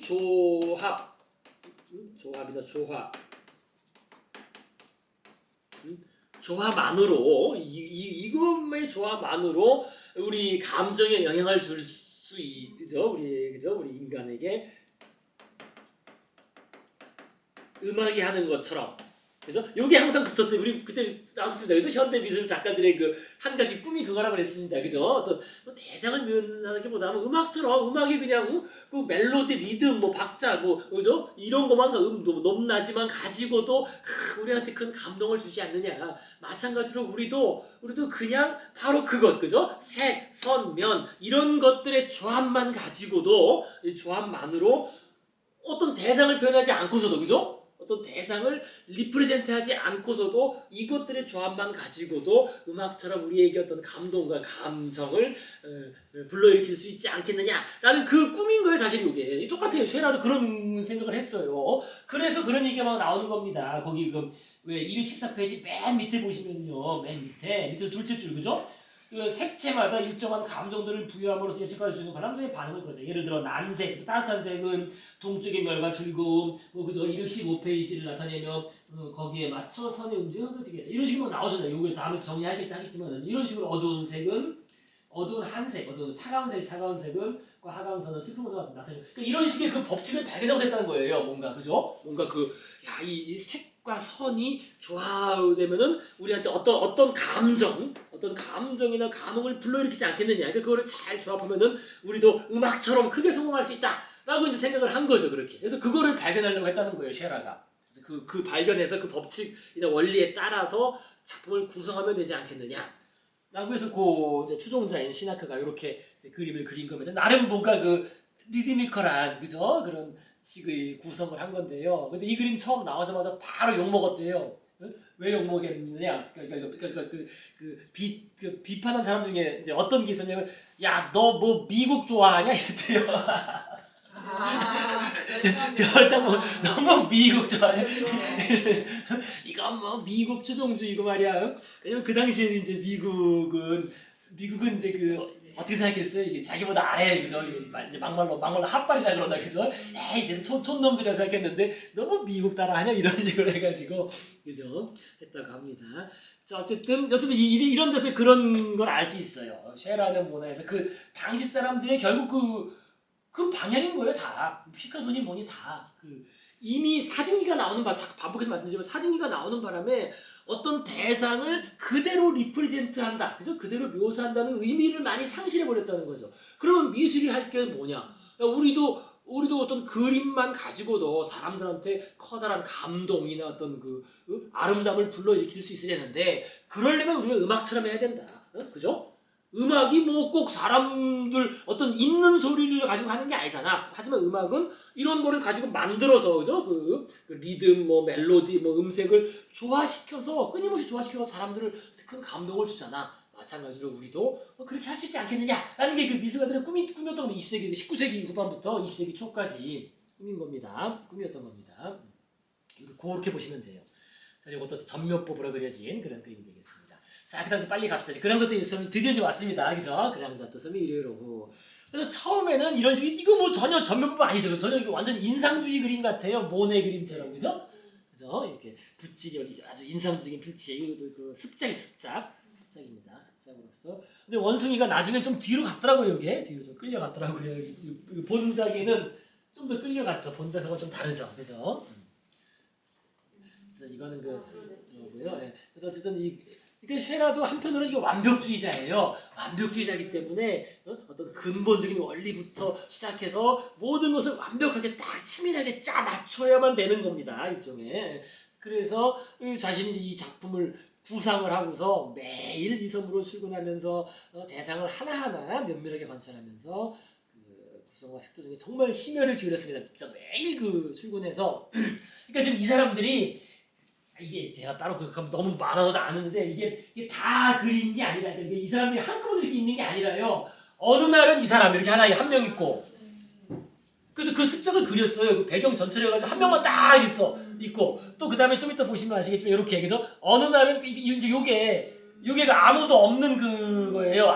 그냥 제목이 그냥 그랑자트 섬인 거죠. 섬 일요일 오후가 없잖아요. 그죠? 그래서 같은 해 그린 그냥 사람이 없는 그죠? 사람이 배만 이렇게 있는 요 습작을 그린 거고요. 그 다음에 요건 이제 개만 있어 개만 있네. 그러니까 요거는 사람들이 없는 게 이건 일요일이 아니었겠지. 평일이었겠죠. 그죠? 평일에 매일 출근했으니까 그죠? 매일 출근해가지고 이거 이제 구상을 했으니까요. 평일에 이렇게 이제 꽁대로 그린 거죠. 습작인 거죠. 꽁대로 그린 거고. 또 어느 날은 여기 사관생도만 있고 거기 가운데 뭐 저 뒤에 사관생도 있잖아요. 그죠? 두 명인데 이게 원래 두 명이 아니에요. 한 명이고 한 명이 나중에 또 있고 그러진 겁니다. 그래서 이게 그런 식인 거예요. 그런 여러 그림들을 그러니까 이게 어느 한 장면에 이 사람들이 와와라 있는 걸 딱 그리는 것처럼 보이지만은 그리는 과정 자체는 그게 아니라 한 명 여기 한 명 있고 여기 몇 명 이렇게 있는 거 몇 명 있는 거 그런 그림들이 여러 장 습작들이 많아요. 그래서 그거를 지금 나중에 겹쳐 그린 거죠. 무슨 말씀인지 아시겠죠, 그죠? 겹쳐 그린 그런 거를 보시면 요 개입니다. 개도 요 개는 그대로 그려져 있지 나중에 그죠? 그대로 등장하죠. 요 개는. 자, 그래서 그런 식으로 정말 매일 출근하면서 하나하나 면밀하게 관찰하고 그렇게 그렸다는 겁니다. 또 이제 풀이 자라면은 또 풀밭의 모양새가 달라지니까 친구한테 그죠? 야, 저 풀 좀 배달라고 하기도 하고 친구가 고생하는 거죠. 자, 그래서요 이렇게 좀 전에 말씀드린 것처럼 아무도 없는 그런 섬의 섬 그림. 그래서 습작이 거의 뭐 60개 이상이 남아있는 것만 60장이 넘어요. 엄청 많습니다. 60명이 넘는다는 게. 자, 아까 말씀드린 그랑트 섬. 이 섬이라는 게 그랑 잡드라는 잡드가 이게 뭐 커다란 사발이라는 뜻이래요. 사발. 그리고 공기 큰 사발 이런 거 그죠? 사발. 그래서 뭐 왜 그런 뜻인지는 모르겠지만 그 사람들 그때 뭐 부른 이름이 그런 이유가 있었겠죠. 그래서 여기가 그 르브르입니다. 르브르. 그죠? 르브르에서 이렇게 쭉 가면 여기 이제 여기 긴 섬이죠. 긴 섬. 그죠? 길이가 길어요. 한 길이 2m, 최대폭 200m 정도에 이렇게 센 강이 이렇게 흘러나가. 센 강이 진짜 구불구불 흘러나갑니다. 이렇게 구불구불 그죠? 흘러나갑니다. 이렇게. 그래서 센 강에 있는 섬. 우리로 따지면 아까 말씀드린 여의도 정도로 보시면 되겠습니다. 여의도. 그죠? 그래서 센 강이 있는 섬으로서 그러니까 거리도 그렇다고 거리도 대충 이게 멀지가 않아요. 그러니까 이게 우리 중앙청이라 그러면 루브르 박물관 중앙청이면 중앙청에서 여의도 정도라고 보시면 돼요. 거리도 그렇게 멀진 않아요. 근데 그래도 우리 옛날에 산업화 초창기에는 뭐 그랬잖아요. 그죠? 중앙청 여기 있으면은 그죠? 그죠? 경복궁 중앙청이 있으면은 여의도쯤 가면은 뭐 거기 여의도 유원지가 있고 뭐 건너가면 뭐 나오는 거 아니겠어요? 그 정도 해서 긴 섬. 그랑트 섬이고요. 아까 아니엘의 물놀이는 요 정도. 아니엘은 요 정도에서 물놀이하는 그런 데였습니다. 자, 그래서 작업 단계에서 1단계, 2단계, 3단계가 있는데, 뭐 1단계, 2단계가 중요하죠. 1단계는 처음에 그런 식으로 습작을 많이 그릴 때는 전혀 뭐 아직은 전묘화가 아니었고 인상주의적인 스타일로 좀 전에 봤던 것처럼 그렇게 진행됐습니다. 그래서 이렇게 이것도 습작을 정말 많이 그렸죠, 그죠? 여기도 인물도 이렇게 있네요. 여기 앉아 있는 인물들 이렇게 습작을 그리고 그래서 아직 분할주의는 도입되지 않았고 11종의 염료 사회분에서 인상주의적으로 그렸는데 근데 이제 그 다음에 완전히 다 뜯어 고칩니다. 두 번째 단계에서 그 다음 1년 뒤에 분할주의 전묘법을 전면적으로 적용해서 기존에 작업한 작품을 대대적으로 수정해서 완전히 새롭게 그리고요. 염료 숫자도 이제 줄죠. 더 원색을 더 많이 원색으로 이제 줄는 겁니다. 줄어서 그리게 됩니다. 그 다음에 그래서 여기 처음 습작은 전혀 뭐 그 전면법은 아니잖아요. 전 진짜 인상주의적이잖아요, 그죠? 이렇게 좀 붉은 좀 굵고 짧은 필치로 이렇게 그림을 그린 이게 메트로폴리탄에 있는 습작입니다. 습작 아직 그죠? 습작 완성되기 직전에 전체 구성은 거의 다 들어가 있죠. 그죠? 거의 다 들어가 있는 그런 그림인데 근데 여기서도요 특징이 있어요. 색채적으로 흰색이 많죠. 의외로 그죠? 흰색의 사용이 많습니다. 흰색 그죠? 흰색이 많습니다. 다 그죠? 흰색이 어딘지가 다 있어요. 흰색이 그죠? 그죠? 흰색이 많습니다.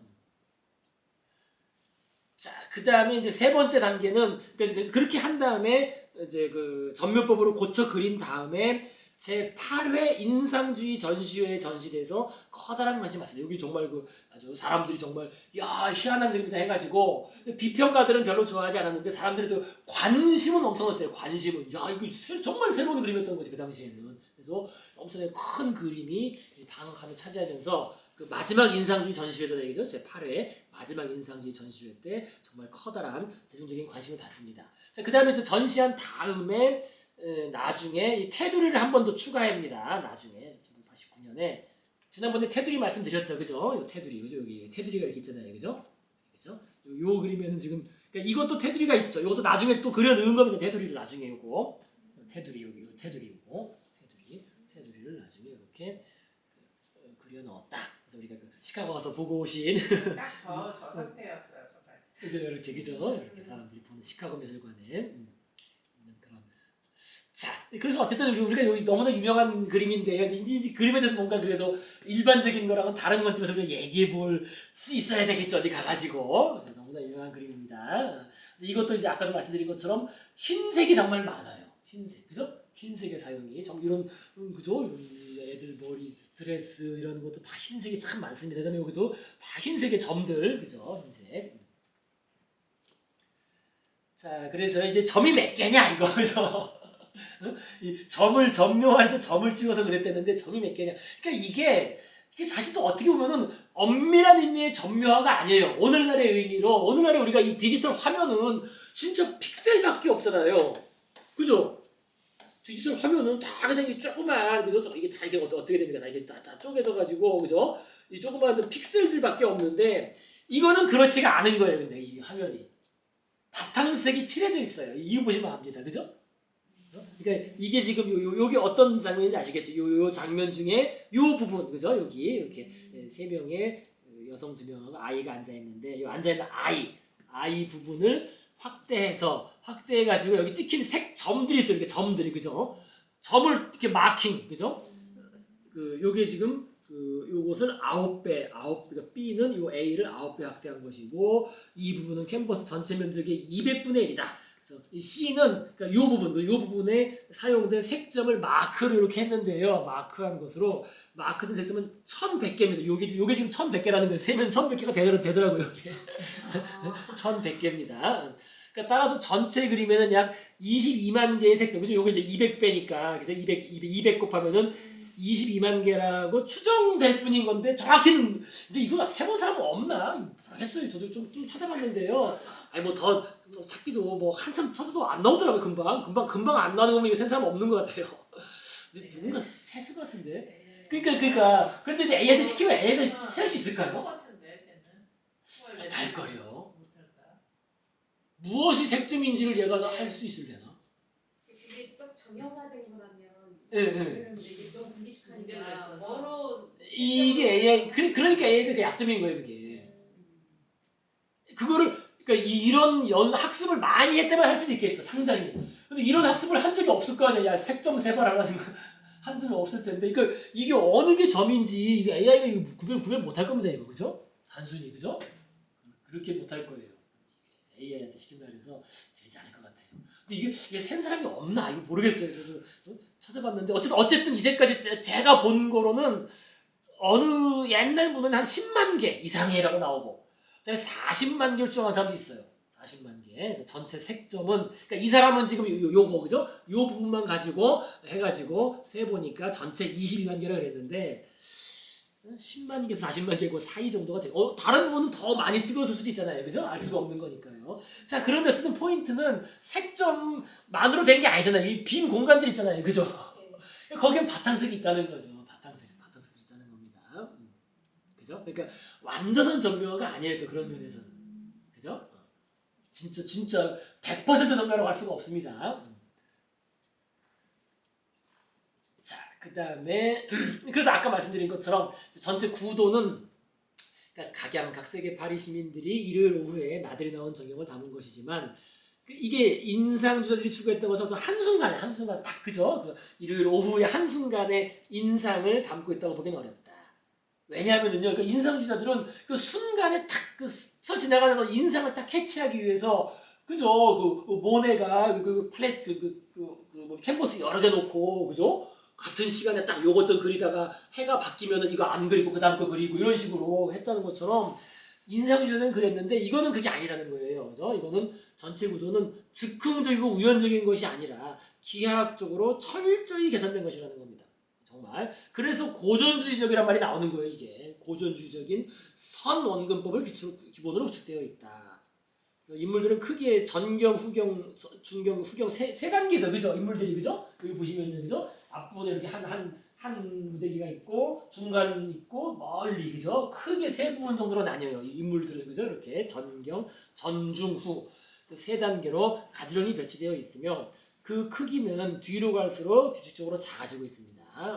그런데 예외가 있어요. 요게 또 이제 또 일종의 떡밥이라고 해야 되나 이게 또 이상하다는 거지. 그러니까 이게 정말 기하학적으로 철저히 계산돼 가지고 완벽한 그 선원근법적으로 딱 그 비례 인물들의 크기 비례가 맞느냐 그렇지가 않아요. 여기 보시면요 화면 중앙에 걸어오는 여성 있잖아요. 이거 아이 손잡고 오는 여성하고 요즘 키가 커요. 그죠? 동 라인에 있는 다른 좌우에 있는 다른 사람들하고 봤을 때 키가 크다는 거 훨씬 그죠? 키가 크고 그다음에 이 대표적인 거 오른쪽 그 남녀 커플 그죠? 보라색 치마 입은 이도 너무 커요. 동일선상의 다른 인물들이 크다는 거죠. 그죠? 엄청 크죠. 그죠? 요 그죠? 이 여성의 그 키가 훨씬 크고 요 동일선상보다 어쨌든 간에 커요. 그죠? 저 어떻게 비교해도 크고 그다음에 이 사람들도 더 크다는 거예요. 이 동일선상인데 따지면 동일선상인데 훨씬 더 크게 그래서 요 인물 중앙 요 강조된 그래서 그 인물들이 잘 보이는 거라고 볼 수 있죠. 좀 두드러지게. 그래서 이 그림 하면 딱 이 사람 두 명 떠하고 그다음에 요 가운데 인물 그다음에 보이는데 좀 더 크게 강조가 되어 있다는 겁니다. 자, 그다음에 또 이게 그 원근법에 안 맞는 게 이 배예요. 배. 저 뒤에 이거는 정말 증기선 같은데 이게 이렇게 작을 수가 있나? 이거 이 뒤에 배. 고깃뼈 같은. 그죠? 이 고깃뼈도 이거보다 클 텐데 이거 뭐 이게 증기선 같은데 연기 뿜는 그죠? 여기도 좀 사람이 타고 있잖아요. 여기 사람이 타고 있고 뭐고 있는데 조그만 증기선일 수 있는데 이게 지금 안 맞아요. 뭔가 이게 그죠? 이거랑 그죠? 같은 선 같은데 선상으로 그죠? 그래서 이게 지금 이런 이 배의 크기라든지 인물 크기는 그럴 수 있다고 할 수 있습니다. 그 강조하는 것 때문에. 그래서 전체적으로는 어쨌든 이게 정확한 원근법적으로 점점 작아지고 있는 것은 분명한데, 그죠? 그 크기가 가지고 있는 건 분명한데요. 그런데 그거에 어긋나는 것들이 있다. 완전히 딱 들어맞진 않는다. 그래서 쓴 것처럼 너무 작게 그려진 배들이 있다는 건 특히 증기선뿐만 아니라 좀 더 보트도 그렇고요. 그래서 어떤 사람들은 뭐 이건 뭐 다 시점적 구도라고 말하긴 하는데 그건 알 수 없습니다. 어쨌든 알 수는 없고 어쨌든 이게 완벽히 원근법적으로 들어맞지 않는다. 한편으로 참 철저하게 계산된 그림인데 이게 들어맞지 않는다는 겁니다. 자, 그래서요. 어쨌든 이게 계산된 건 분명한 게 전체적으로 엄격한 수직 및 수평 구도가 사실 명확해요. 딱 수직, 수평 딱 돼 있으니 정확히 그죠? 수직선으로는 그 가운데 걸어오고 있는 그 흰 옷깃을 입은 아이, 요 아이, 그죠? 요 아이하고 그 여성이 딱 중심으로 딱 수직 중심을 잡고 있고 우산과 저 뒤에 지평선 같은 걸 통해서 이렇게 그죠? 수평, 그죠? 수직 수평을 딱 잡고 있습니다. 물론 요 아이가 전체 그림의 중심이 됩니다. 제가 아까 말씀드린 것처럼 인물들의 방향은 이 자유롭지가 않아요, 그죠? 기하학적으로 45도씩 아까 말씀드린 것처럼 그죠? 회전하는 8가지 방향 중 하나로 딱딱딱 고정되어 있습니다. 그죠? 자유분방한 게 아닙니다. 자, 그 다음에 또 인물들의 그 머리와 몸의 또 비율도 이게 또 이게 8등신이야. 다 8등신 기본적으로. 고전적으로 이상적인 비율을 우리가 8등신이라고 하잖아요. 그죠?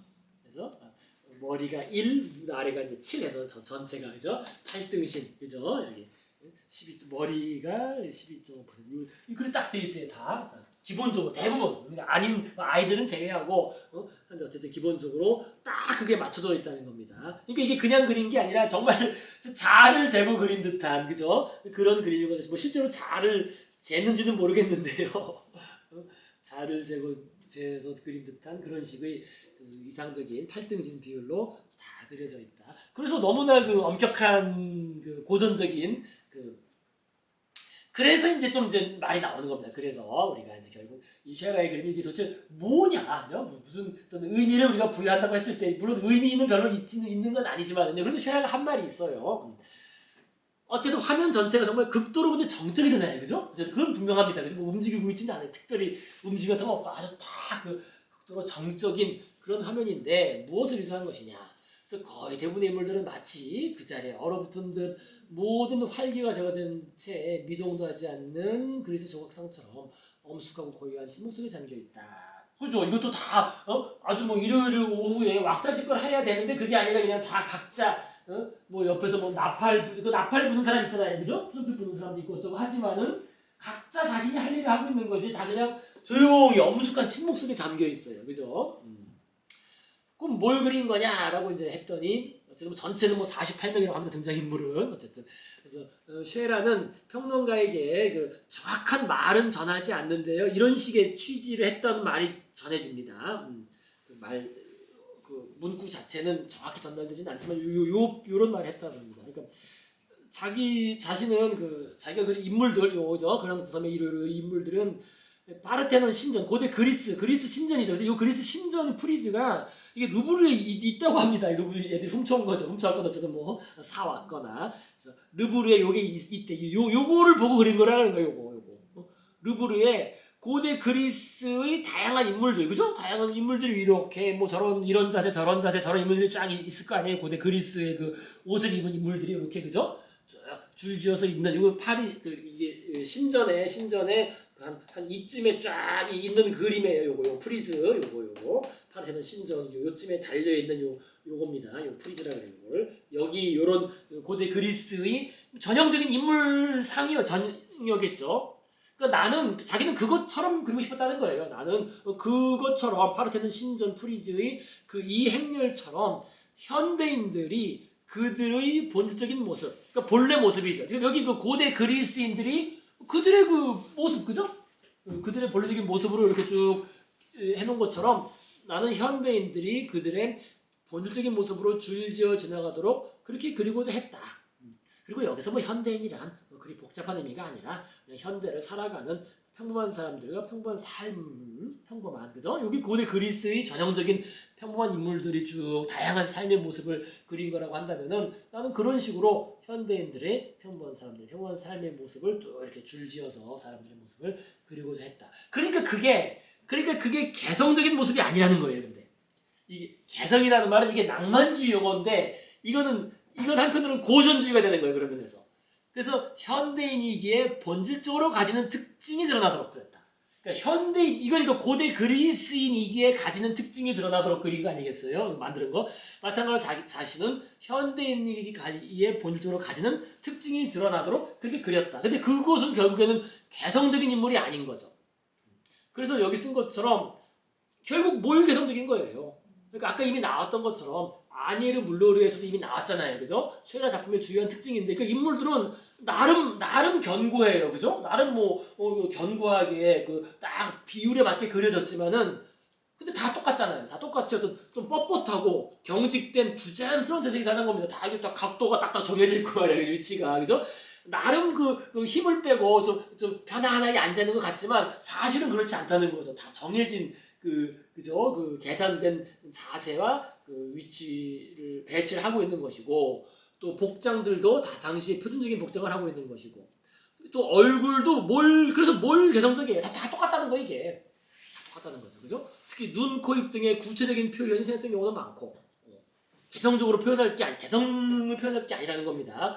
그리고 이게 아까 말한 그 뭘 개성적, 뭐 익명성 그런 얘기입니다. 표정도 다 무표정이어서 뭐 감정을 읽어내기도 어렵고, 그다음에 인물들 사이에 상호작용도 거의 나타나지 않고 있는, 그죠? 그것이 이제 고유한 어떤 침묵으로 표현되지만은 그게 바로 그 현대인들이기에 본질적으로 가진 특징 아니냐, 요 얘기 사실 이렇게 볼 수 있다는 겁니다. 그죠? 현대인들의 본질적인 특성이 아니겠느냐, 그런 식으로 표현을 할 수밖에 없었다는 거겠죠. 한편으로는요. 자, 그 다음에 이제 또 이렇게 나면 또 이제 또 이 쉐라 요것도 뭡니까? 꼭 또 이런 얘기해서 이 성적 암 요리하는 사람들이 있어요. 항상 있어. 무슨 그림이든 이 성적인 해석을 하는 사람들이 있어요. 이걸 딱 보고서 또 이제 막 맨날 나와요, 보면은요. 야, 이거 그냥 그린 게 아니라 여기에 성적 암시가 있다. 그게 일종의 만해가 한 다음에 아주 그 다음에 모든 이 만해 그림들은 항상 그렇잖아요. 성적인 그런 게 있잖아요. 그래서 이게 있는 거 아니냐. 그래서 이런 식의 해석. 첫 번째는 원숭이. 근데 왜 갑자기 웬 원숭이냐, 그죠? 좀 그렇잖아요, 그죠? 뭐 강아지나 뭐 고양이는 모르겠는데 갑자기 원숭이? 원숭이는 그 아주 흔한 애완동물은 아니었으니까요. 근데 왜 원숭이냐? 근데 원숭이를 또 이렇게 막 또 찾은 거야. 또 이거 어떻게 찾는지 알 수도 없어. 뭐 어쨌든 프랑스 고어는 지금 사용하지 않는 거죠. 그러니까 고어까지 찾은 거예요. 고어에서 그러니까 암컷 원숭이를 뜻하는 뭐 이거 그죠?는 고어에서 역시 매춘부를 의미하는 속어였다는데 그걸 또 어떻게 알아? 막 억지로 찾아가지고 그러니까 이거는 원숭이는 왜 하필 원숭이냐? 원숭이의 단어가 옛날에는 뭐 이게 뭐 매춘부도 뜻했고, 그러니까 이 원숭이를 데리고 있는 여성은 이거 매춘부다. 이런 식의 해석이 이걸 어떻게 찾았는지 대단해요, 인간들이. 어쨌든 그래서 뭐 그렇게 해석을 합니다. 이 원숭이, 이거 매춘부, 원숭이 들고 있는 여성은 매춘부 아니냐? 라는 이런 뭐 성적 암시. 그다음에 또 한 건 이겁니다. 이 낚시하는 여성, 그죠? 야, 근데 여성이 저렇게 옷을 딱 차려입고 낚시하는 게 쉽지 않은데, 그죠? 그 있잖아요, 그죠? 거기 낚시하는 여성 있잖아요, 그죠? 여기 지금 이건 습작이고, 습작이고, 그죠? 여기 낚시 여성이 낚시하고 있는데 이게 뭐냐? 근데 우리가 그 당시로 돌아가 보면은 뭐 그럴 수도 있겠죠, 그죠? 여성들은 뭐 나올 때 이렇게 차려입고 나오니까. 근데 이게 뭐냐 했을 때, 야, 이거다 이제. 그래서 또 섬 유원지는 매춘부들이 호객행위를 하는 곳이기도 했다는 겁니다. 근데 이거는 뭐 이 섬뿐만 아니라 그때도 말씀드린 것처럼 이 산업화 시대에는 그 지방에서 올라온 젊은 여성들이 의외로 그죠 이런 게 많았어요, 그죠? 뭐 다방이나 이런 데서 일하면서 그 매춘도 겸하고 이런 정말 많았다. 이건 유원지에 가면은 그라나다 섬뿐만 아니라 모든 유원지나 이런 그 오락시설이 있는 곳에서는 뭐 항상 연결될 수 있었겠죠, 매춘부들하고. 그러니까 매춘부들이 호객행위 하는 것이어서 이 차려입은 복장으로 낚시를 하고 있는 이 여성은 이 여성이 매춘부라는 거예요. 매춘부로 이곳에서 남성 고객을 낚시하고 있다는 거예요. 별의별 해석을 다 하는 거지.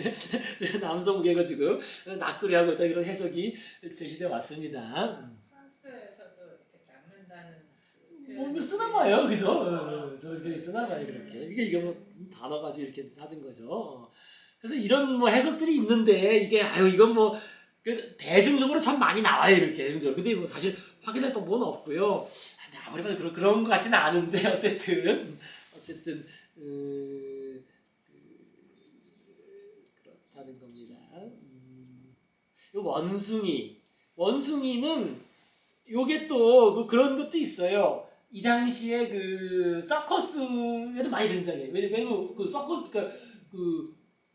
이 당시가 그거 아니겠어요? 유럽이 전 세계를 제패하던 시기이기 때문에 그 자기들의 취미 중에 한 가지가 그 만물 수집하는 거예요. 그러니까 그 이국적인 것, 그죠? 유럽에는 없는 이국적인 어떤 동물들도 데려와서 기르고 이국적인 물건들, 뭐 유물들 수집하는 게 취미였거든요. 그리고 그것이 이 당시 상징주의 그림이 많이 나와요. 상징주의 그림. 이 당시 또 상징주의, 아까 PBD 샤반부터 해가지고 상징주의 시대거든요. 상징주의자들 나중에 배우겠지만요. 그래서 상징주의자들이 그러한 그 이국적인, 그죠? 이국적인 동물들, 그 이국적인 이미지들도 많이 그립니다. 그래서 아마 이것도 그냥 이국적인 요소로 집어넣은 것 같은데, 제 생각에는 이국적인 요소로 그것도 찾아가지고 또 무슨 매춘분이 또 이것도 아마 이것도 무슨 다 모르겠습니다. 어쨌든 이런 식으로 이제 해석을 합니다. 자, 그 다음에 어쨌든 그 당시 또 뭐 풍속 참 특이하죠, 그죠? 이게 그죠? 이 옷 너무나 유명한 거잖아요. 지금 이 여성도 그렇고 이 대표적인 여성 이 엉덩이 엉뽕이라 그러나 엉뽕 엉뽕 들어간 그거를 그 당시에는 버슬이라고 실제로 이렇게 그죠? 이게 속옷입니다, 속옷 이렇게 그죠? 이렇게 이거 뻣뻣한 재질입니다. 뻣뻣한 재질로 이렇게 쭉 돼 있었다고 합니다. 그래서 그 당시에는 요거를 어떻게 하면 잘 만들 수 있느냐, 잘 만든다는 게 이거 제일 큰 문제가 뭐겠어요? 그죠? 앉을 때가 제일 문제겠죠. 서 다닐 때는 문제가 없죠. 앉을 때 그러니까 그거 앉을 때 이렇게 착 접혀놓고 만드는 그게 또 그 당시 엄청난 속옷 장사들의 기술이었다, 특허품이었다고 합니다. 이것도 나름 접히게 되어 있는 거예요. 앉았을 때 큰 문제 없도록 그죠? 그렇게. 그래서 이걸 버스라고 하는데 이렇게 여성 드레스 뒤에 이렇게 그죠? 이렇게. 근데 사실 이거는 뒷부분을 풍성하게 하기 위해서라기보다는 허리가 가늘도록 보이게 하기 위한 거겠죠, 그죠? 시각적으로 그죠? 허리를 더 가늘도록 보이도록 하기 위해서. 그래서 요거는 잠깐 유행했어요. 1870년과 1980년 바로 요때 쉐라 요 시기에 유행했고 1905년이면 완전히 사라진다고 합니다. 그런데 원래 요거보다 먼저 유행한 게 요거죠, 그죠? 이거 그죠? 이거 그죠? 이거 유명한 그죠? 앵글의 유명한 이거 볼 수 있다. 치마가 이렇게 이거 정말 뻣뻣한 천으로 이렇게 하는 게 정말 대단합니다, 이거 그죠? 요걸 입고 이 위에다가 또 치마를 이렇게 씌우는 거예요, 그죠? 그래서 크리놀린이라고 합니다. 치마. 근데 요게 참 그 사회적으로 문제가 됐다고 합니다. 치마를 맞춰서 뻣뻣한 구조의 이런 속옷. 그래서 요거 뭐 다 나오잖아요. 우리 모네 그림도 나오고 다 나와서 이렇게 뻣뻣한 거고. 그래서 요게 부르주아만 한 게 아니에요. 이거는 모든 계층의 여성들이 다 따라했다는 겁니다. 뭐 하녀까지도 심지어 하녀까지도. 근데 이거의 제일 큰 문제가 그래서 사회적 문제가 많이 됐대요. 제일 큰 문제가 뭐겠습니까? 화재. 불 붙는 거. 이게 여성들이 그렇잖아요. 여성들이 항상 이거 갈아입고 할 때 잠깐 하다가 근데 이게 그 화덕이니까 불 끝에 불 붙으면 이게 난리 나는 거예요 이게. 그래서 상당히 많은 뭐 어떤 애는 뭐 600몇 명이 죽었다 한 해에 뭐 이래서 난리가 나가지고 이거를 뭐 금지해야 된다 말한다 해도 금지 소용없다. 금지 뭐 어떻게 해도 다 뭐 이쁘게 난리다. 그래서 화상이 제일 문제였다는 거. 화상. 불 붙으면 어떻게 되고 그죠? 네. 어떻게 안 되는 거죠. 근데 어쨌든 오늘날에도 근데 있잖아요. 웨딩 드레스 이렇게 할 때 입는다고 하더라고요. 웨딩 드레스 한번들. 혼자 못하는 옆에서 네, 접어줘야 네, 되잖아. 근데 모든 계층이 다 그러니까 위험한 거예요. 그러니까. 한여가 없는. 네. 그러니까 한의들도 했다고 그래서 그 나오더라고요. 저도 이게 그러냐 되죠. 그렇더라고요. 한 모든 계층이 있잖아요. 다 따라서 이거 동경하는. 그래서 요게 유행하다가 요거에 어떻게 보면 이거에 약간 간소화된 형태의 요겁니다. 요게 먼저 나왔고 요거는 시대가 좀 먼저 나오고 19세기 중반에 얘기죠. 19세기 중반에 나와서 계속 갔고 요걸 한편으로 조금 간소화시킨 게 요거일 수도 있어요. 그죠? 강조시키는 요건 잠깐 유행했고 요거는 계속 오늘날에도 이렇게 남아있는 아유 저 시간이 다 되네요. 그래서 요 얘기만 간단히 하고 마무리해서 이게 다음에 요거 정리할 때 정리는 다음에 하시면 이거 어떻게 보면 중요한 얘기니까 근데 그래서 결국 쉐라 작품이 요게 쉐라 작품이 우리가 볼 때 이게 묘한 게 있어요. 그죠? 쉐라가 좀 묘하잖아요. 이게 옛날 그런 고전주의도 아니고 그렇다고 완전히 현대적인 약간 묘한 게 있는데 그게 그 여기 나오는 어떤 이중적인 성격 그죠? 좀 모순적인 상반된 게 들어가 있다는 거예요. 그러니까 한편으로는 상당히 모던한데 또 한편으로는 상당히 클래시컬해요. 그죠? 그죠? 그 다음에 또 한편으로는 상당히 리얼리즘적인데 또 한편으로 어떤 정말 아이디얼리스트적인 그죠? 아이디얼리즘적인 그런 요소가 있다는 겁니다. 상당히. 자, 그 다음에 또 하나는 그 당시에도 나왔던 것처럼 요거 한편으로는 과학적인데 또 한편으로는 상당히 뭔가 시적인 어떤 정치가 느껴진다는 거 뭔가 아련하고 그죠? 그 모호하면서도 그 시적 정치가 느껴진다. 제가 여기 써왔습니다. 그죠? 그 당시 나왔던 평가예요. 그 당시 쉐라 그림 보면서 이 과학적 뭐 베이스로 그랬다고 하는데 야, 이 쉐라 작품에는 뭔가 어떤 시적 정서, 시적 정치 어떤 시적인 분위기가 느껴진다라는 그런 그래서 이게 그 일종의 그 모순 이중적인 성격이 다 들어가 있기 때문에 인기가 있느냐 아니겠느냐라고 그렇게 볼 수가 있겠습니다. 자, 그래서 오늘은 일단 여기까지 하도록 하시겠고요. 다음에 요 얘기 정리하고 쉐라를 뭐